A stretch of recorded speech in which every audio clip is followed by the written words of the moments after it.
కొన్ని జిల్లాల్లో అయితే గవర్నమెంట్ ప్రాపర్టీస్ను కూడా కేవలం వాటి పేరు వైఎస్ఆర్ గారి పేరు ఉందని, వైఎస్ఆర్ పార్టీకి సంబంధించిన శిలాఫలకాలు ఉన్నాయని వాటిని ధ్వంసం చేయటం గత 26 రోజుల నుంచి కూడా 26 జిల్లాల్లో విపరీతంగా తీవ్ర స్థాయికి పోయిన పరిస్థితి ఈరోజు రాష్ట్రంలో వచ్చింది. ఈ విషయంపై లోగడ కూడా గవర్నర్ గారి దృష్టి తీసుకురావడం జరిగింది. వాళ్ళని ఇంటర్వెన్ కావాలని చెప్పి కూడా రిక్వెస్ట్ చేయడం జరిగింది. అదేవిధంగా అప్పటికీ పోలీసుల దగ్గర నుంచి స్పందన లేకపోతే కేంద్ర ప్రభుత్వం దృష్టి తీసుకెళ్ళి రాష్ట్రపతి దృష్టికి తీసుకెళ్ళడానికి ప్రయత్నం చేశాం, ప్రధానమంత్రి గారి దృష్టికి తీసుకెళ్లేదానికి ప్రయత్నం చేశాం, హోంమంత్రి గారి దృష్టికి తీసుకెళ్ళడానికి కూడా ప్రయత్నం చేశాం. అయినా సరే ఈ రోజు వరకు కూడా రాష్ట్రంలో శాంతి భద్రతల పరిస్థితి అదే విధంగానే కొనసాగుతుంది. వైఎస్ఆర్ కాంగ్రెస్ పార్టీ కార్యకర్తలపై, నాయకులపై దాడులు అదే విధంగా జరుగుతున్నాయి.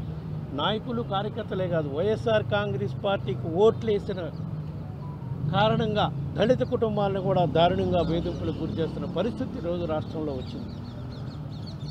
ఇంకా గత వారం రోజుల నుంచి ఇంకా 2 అడుగులు ముందుకెళ్ళి వైఎస్ఆర్ కాంగ్రెస్ పార్టీ ఆఫీసులపై కూడా దాడులు చేసి ఆఫీసులోకి అక్రమంగా ప్రవేశించి అక్కడుండే మా కార్యకర్తల్ని, నాయకుడిని బెదిరించి మీ బిల్డింగులు ధ్వంసం చేస్తాం, మీ బిల్డింగులు డిమాలిష్ చేస్తాం అని చెప్పి బెదిరించే కార్యక్రమం చేస్తున్నారు.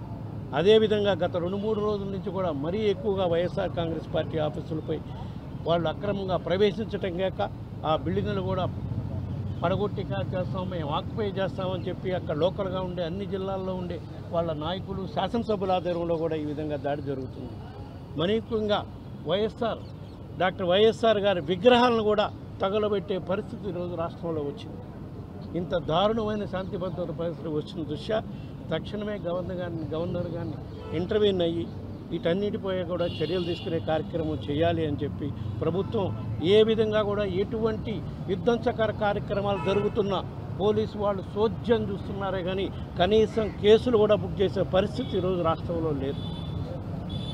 కాబట్టి దీనిపై తక్షణమే గవర్నర్ గారిని ఇంటర్ఫియర్ అయ్యి ఏ విధంగా ధ్వంసం చేయాలని చూస్తున్నారు ఏంది అనేది రూల్స్ ప్రకారం కూడా చెప్పడం జరిగింది.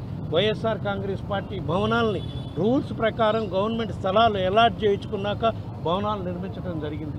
ఏ విధంగా అయితే గతంలో తెలుగుదేశం పార్టీ వాళ్ళు తెలుగుదేశం పార్టీ ఆఫీసులకి భవన నిర్మాణానికి, బీజేపీ పార్టీ ఆఫీసులకి, కమ్యూనిస్ట్ పార్టీ ఆఫీసులకి ఏ విధంగా అయితే స్థలాలు మంజూరు చేశారో అదే చట్టం ప్రకారం కూడా వైఎస్ఆర్ కాంగ్రెస్ పార్టీ ఆఫీసులకి స్థలాలు తీసుకోవడం జరిగింది. రూల్స్ ప్రకారమే అన్ని బిల్డింగులు పర్మిషన్ తీసుకొని బిల్డింగులు కట్టే కార్యక్రమం కూడా జరుగుతుంది.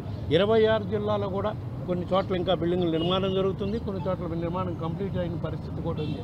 నిర్మాణం పరిస్థితి అయిన బిల్డింగుల్లో తెలుగుదేశం కార్యకర్తలు, జనసేన కార్యకర్తలు ఆ ట్రెస్పాస్ అయ్యి అక్కడ ఉండే సిబ్బందిని, మా నాయకుల్ని బెదిరించే కార్యక్రమం చేస్తున్నామని చెప్పి వీటన్నిటిని కూడా తక్షణమే ఆపే విధంగా చర్యలు తీసుకోవాలని గవర్నర్ గారి దృష్టికి తీసుకుపోవడం జరిగింది. వారికి అన్నీ ఏ విధంగా జరుగుతాయనేది ఫోటోల ద్వారా కూడా చూపించడం జరిగింది. ఏ విధంగా లా అండ్ ఆర్డర్ పరిస్థితి రాష్ట్రంలో కంట్రోల్ లేకుండా విచ్చలవిడిగా దౌర్జన్య చర్యలు జరుగుతున్నాయి కూడా ఫోటోలతో సహా వాళ్ళకి ప్రజెంటేషన్ చేయడం జరిగింది. కొన్ని ఫోటోలు చూసి అయితే గవర్నర్ గారు చాలా ఆశ్చర్యపోయారు, ఇంత దారుణంగా పరిస్థితి ఉందా అని. దానికే మీ దృష్టి తీసుకురావటానికి మీరు తక్షణమే ఈ విషయమై ఇంటర్వ్యూన్ అయ్యి లా అండ్ ఆర్డర్ని కంట్రోల్లో ఉండేట్టుగా చూడాలి అని చెప్పి, ప్రివైల్ అయ్యేటట్టుగా చూడాలని చెప్పి గవర్నర్ గారికి విజ్ఞప్తి చేయడం జరిగింది.